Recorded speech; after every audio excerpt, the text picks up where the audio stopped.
Hello दोस्तों, आप सभी का स्वागत है मेरे चैनल पे। तो आज जिस टॉपिक पे मैं बात करने जा रही हूँ वो है कि मेरी स्ट्रैटेजी क्या रही है एग्ज़ाम क्रैक करने की। बहुत सारे लोगों ने मुझसे कमेंट में पूछा था कि आप जल्दी से अपना वीडियो शेयर कीजिए कि आपकी स्ट्रैटेजी क्या रही है। तो मैं आज वही जो है आपके साथ शेयर करने वाली हूँ।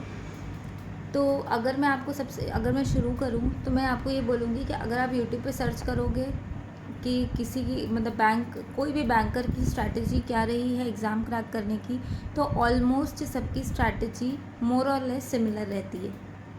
ठीक है, बहुत ज़्यादा डिफरेंस नहीं मिलेगा आपको। बस ये हार्ड वर्क करना है। ये तो आप सभी को पता है, बचपन से पता है कि कुछ भी पाने के लिए हार्ड वर्क करना पड़ता है।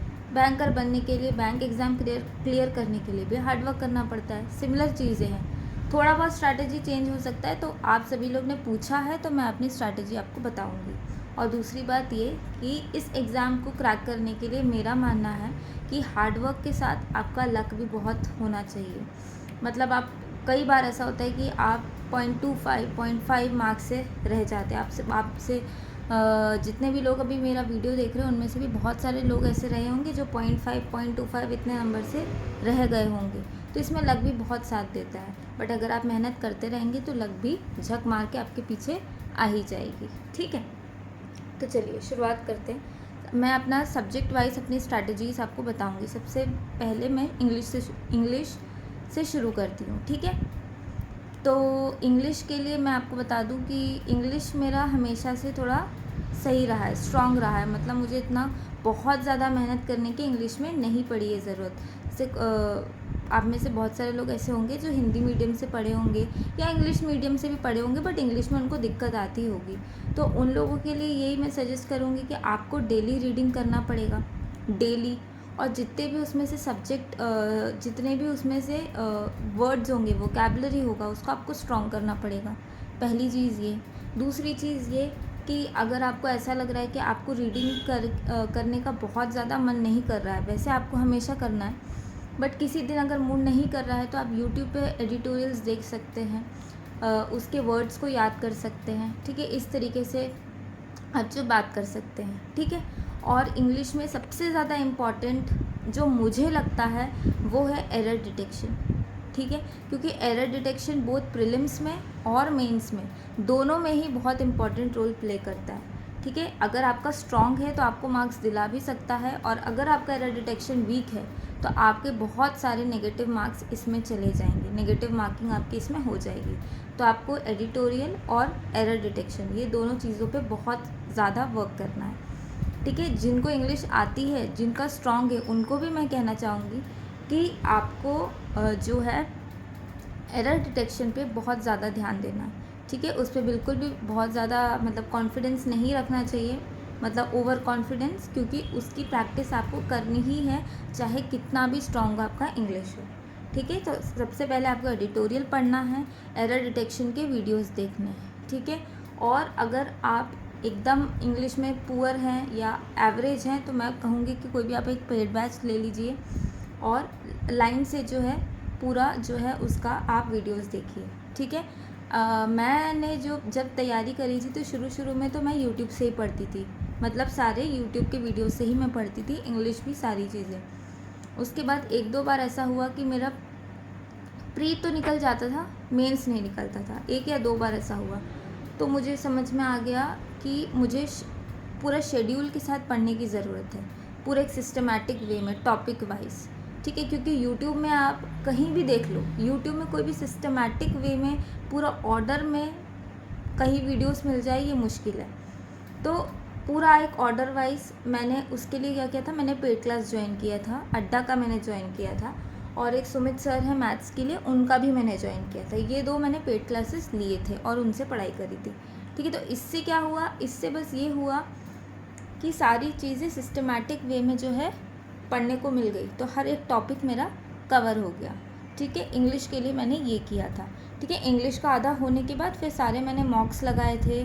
मॉक्स लगाने के बाद सारे एरर डिटेक्शन के मैंने बहुत सारे वीडियोस देखे थे, और डेली मैं जितने भी यूट्यूब में इंग्लिश के जितने भी सेशंस होते हैं उसमें से एक दो तो मैं डेली देखती थी। मैं अड्डा का मोस्टली देखती थी, बाकी आप जिससे भी प्रेफर करते हैं उनसे आप पढ़ सकते हैं। ठीक है, तो ये बात रही इंग्लिश की।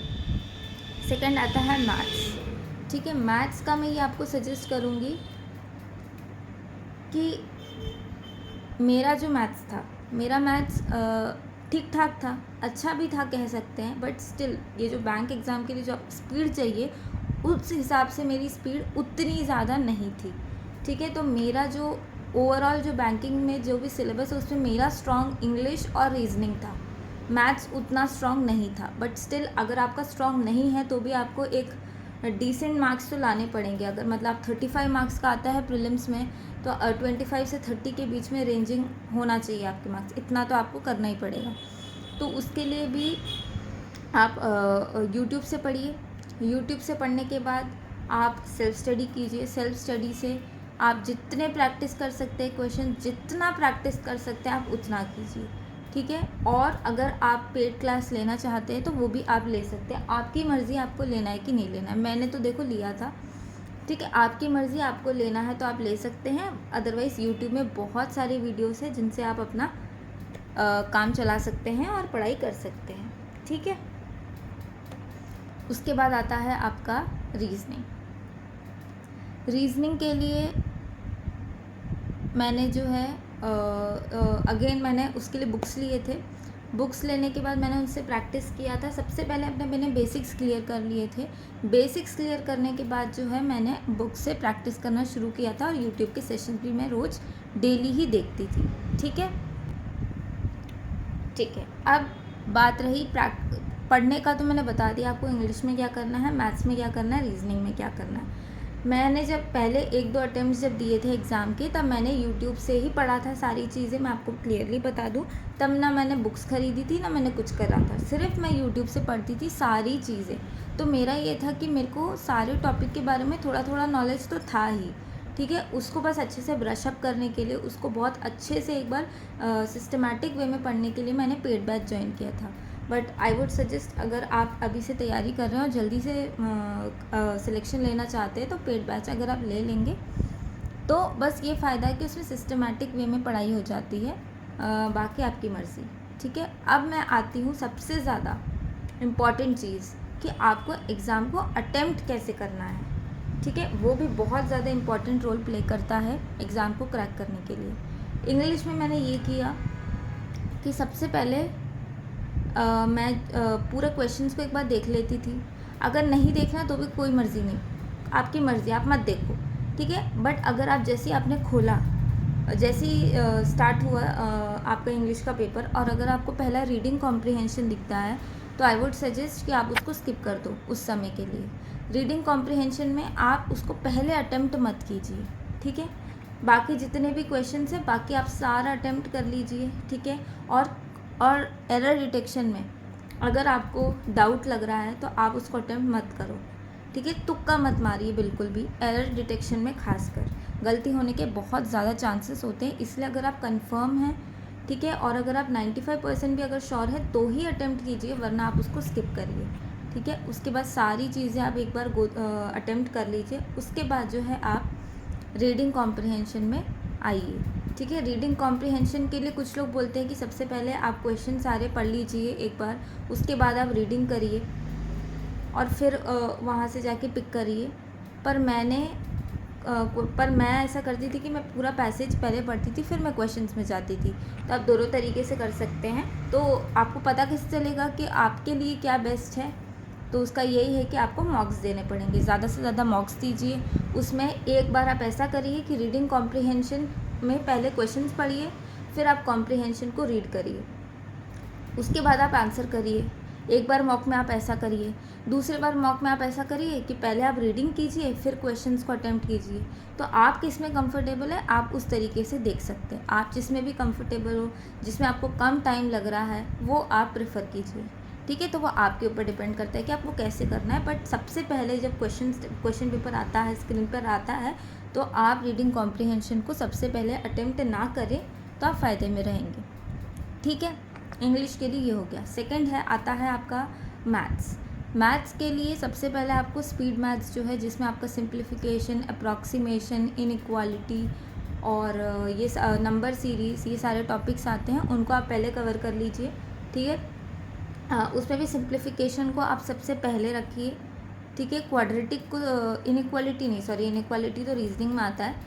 क्वाड्रेटिक को भी सिंप्लीफिकेशन के बाद आप क्वाड्रेटिक कर सकते हैं, उसके बाद आप नंबर सीरीज़ कर सकते हैं। अगर नंबर सीरीज़ बहुत ज़्यादा इजी है तो आप उसको उसी टाइम कर लीजिए। अगर थोड़ा सा ट्रिकी है या रॉन्ग नंबर सीरीज़ है, उसमें थोड़ा टाइम लग रहा है, तो उसको उस टाइम पर स्किप कर दीजिए और बाकी सारे स्पीड मैथ्स के क्वेश्चन करके फिर नंबर सीरीज़ करिए।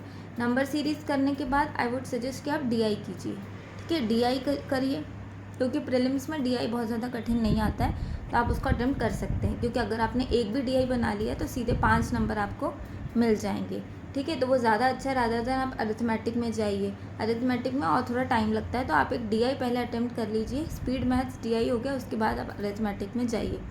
अरिथमेटिक के अराउंड 7 to 10 क्वेश्चन आते हैं, ठीक है। उसमें से अगर आपने 5 to 6 भी अटेम्प्ट कर लिए तो आपका स्कोर थोड़ा ठीक ठाक बन जाएगा। 25 to 30 के बीच में तो आ ही जाएगा, ठीक है। इतना आप कोशिश करिए। और रीजनिंग में भी यही है कि पजल्स और सिटिंग अरेंजमेंट, इन दोनों का आप लास्ट में कीजिए। और पहले जितने भी इनइक्वालिटी हो गया, डायरेक्शन डिस्टेंस हो गया, चाइनीज़ कोडिंग हो गया,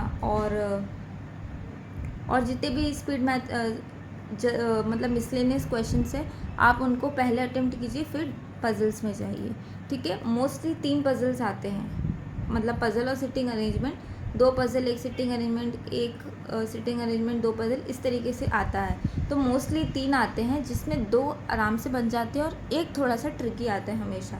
तो किसी में भी आप अगर अटकें तो आप उसको उस टाइम स्किप करके पहले बाकी करें, उसके बाद ये करें, ठीक है। तो ये सारी चीज़ें मैंने आपको जितनी भी बताई है, तो आप सोच रहे होंगे कि हम ये कैसे करें। बहुत सारे लोग ऐसे सोच रहे होंगे, तो उसका बस यही आंसर है कि आपको मॉक देना पड़ेगा। मैंने जो भी चीज़ें आपको बताई हैं, पहले आपको उसको मॉक में अप्लाई करके देखना पड़ेगा कि आपको जम रहा है कि नहीं जम रहा। और अगर जम रहा है तो आपको उसको कैसे बेटर करना है, और अगर नहीं हो रहा है तो आप उसको किस तरीके से अपने हिसाब से उसको रखिए कि आप उसमें कंफर्टेबल हो जाएं। क्योंकि at the end of the day आपको ही एग्ज़ाम देना है। हो सकता है मेरा जो तरीका है आपको ना जमे, है ना, तो आप उसको अपनी तरीके से जो है अपने हिसाब से एडजस्ट कर सकते हैं, ठीक है। तो उसके लिए यही है कि ज़्यादा से ज़्यादा मॉक दें, ठीक है। और मॉक हमेशा फ्रेश माइंड से दें, ये नहीं कि बहुत थक गए उसके बाद मॉक दे रहे हैं। क्योंकि मॉक में फिर जब आपके मार्क्स आएंगे तो उस हिसाब से आपका फिर वो रहता है, कॉन्फिडेंस रहता है, ठीक है। और जब आप आई वुड सजेस्ट कि आप जब मॉक दें तो उसके मार्क्स से ज़्यादा परसेंटाइल देखें, ठीक है। मतलब परसेंटाइल अब जब मॉक देंगे तो लास्ट परसेंटाइल भी रहता है उसमें, 92 परसेंटाइल, 93 परसेंटाइल, इस तरीके से, ठीक है। तो आप कोशिश करिए कि 95 परसेंटाइल के ऊपर आपका हमेशा रहे, ठीक है। तो वो आपके लिए जो है अच्छी बात रहेगी और आपको उससे कॉन्फिडेंस होगा, ठीक है। तो ये है मेरी स्ट्रैटेजीज़, और ज़्यादा से ज़्यादा प्रैक्टिस करिए। और अगर आप जितना सेल्फ स्टडी कर सकते हैं, बुक से कर सकते हैं स्टडी, उतना करिए। और कई लोगों का मन नहीं करता है। मैं अगर अपना बताऊं तो मुझे बुक से ज़्यादा पढ़ने में उतना इंटरेस्ट नहीं आता था। मैं थोड़ा सा पढ़ती थी, उसके बाद मुझे उतना इंटरेस्ट नहीं आता था, तो मैं यूट्यूब से देखती थी। यूट्यूब में उन्होंने क्वेश्चन लगाया, उसको पॉज किया, अपना सॉल्व किया, सॉल्व करने के बाद उनका वीडियो चलाया, फिर देखा, इस तरीके से। तो इससे मुझे बहुत हेल्प हुई और मैं इस एग्ज़ाम को क्रैक कर पाई, ठीक है। तो अगर इसमें आपको कोई भी डाउट है, कुछ भी है, तो आप मुझे पूछ सकते हैं। तो ये थी मेरी पूरी जर्नी, मैंने आपको सारी चीज़ें बता दी है। कुछ भी आपको डाउट हो कि मैंने कहाँ से पढ़ा, कैसे पढ़ा, ये सारी चीज़ें मैंने बता दी है। स्टिल आपको कोई डाउट हो तो आप मुझे कमेंट सेक्शन में ज़रूर लिख सकते हैं। मैं सारे कमेंट्स पढ़ती हूँ, और अगर आपने देखा हो, मेरा चैनल चेक किया हो, तो मोस्ट ऑफ़ द कमेंट्स का मैंने जवाब भी दिया है। तो बस आज के लिए इतना ही। ऑल द बेस्ट आपके आने वाले सारी एग्ज़ाम्स के लिए, और बाय बाय।